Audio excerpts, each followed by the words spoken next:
ফিল্ডে করছিলাম ওই ফিল্ডে বলকান রাজমন্ডল পারভিন খান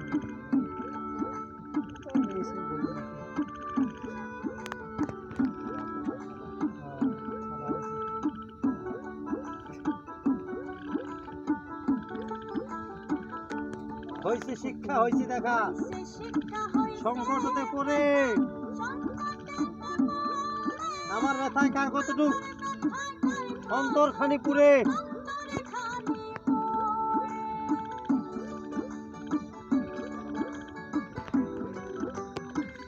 হয়েছে শিক্ষা হয়েছে দেখা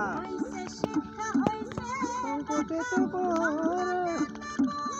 আমার ব্যথায় কার কতটুক হাত বাড়াইয়া দেয় না তো কেউ করলে সাগরে